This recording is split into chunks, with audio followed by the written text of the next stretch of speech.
Need help managing your Walmart store? In this video, I'll show you how to safely give team members access to your Walmart Seller Center account in minutes.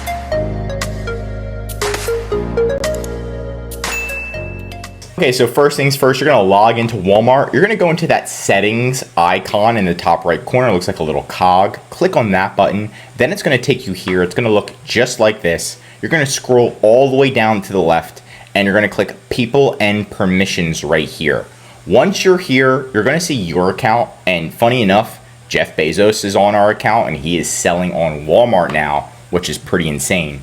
But anyway, what you're gonna do is click Add User in the top right hand corner. Click that button. You're gonna put the person's first name and last name. You can honestly just make it up if you want.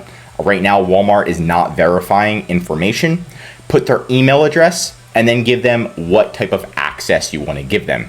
So I could put JH, give them the email address, and then you're going to put the read only or read and write or admin access. So read only means they can only view things on your account. So maybe they're reviewing if you how many returns you have.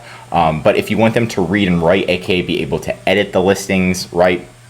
You can do read and write first. And this is what the user permissions you're usually going to be giving somebody. You're usually not going to be giving somebody admin permissions unless you fully trust them or if you've been working with them for years. But read and write is what you're usually going to be giving people that are managing your account.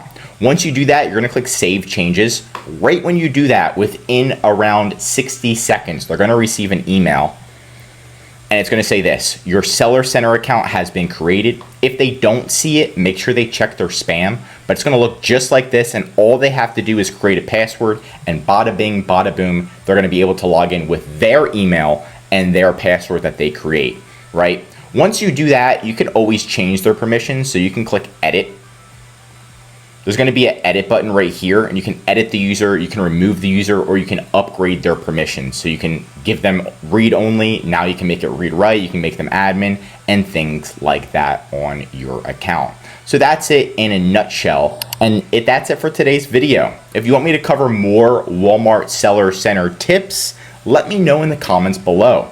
If you learned something new, drop a like, and if you're a Walmart seller, I highly recommend subscribing to our channel because we're giving away great content that's going to help you in your Walmart journey. And of course, if you need any help with increasing sales, anything mentioned in this video, or just help selling on Walmart, contact EHP Consulting Group. The link is right in the description to contact us or schedule a call. Also, one of our most popular services is our full Walmart account management service. This is where we'll fully manage your inventory, calling Walmart, customer service, advertising, design, and of course, increasing your sales. The benefit of this service is so you can spend time working on your business instead of in your business every day, like calling Walmart, trying to optimize all your listings. We'll do it for you. We'll help you save time, money, and increase your sales with ehpconsultinggroup.com. I'm Josh Hackett, CEO of EHP Consulting Group, and I'm signing out.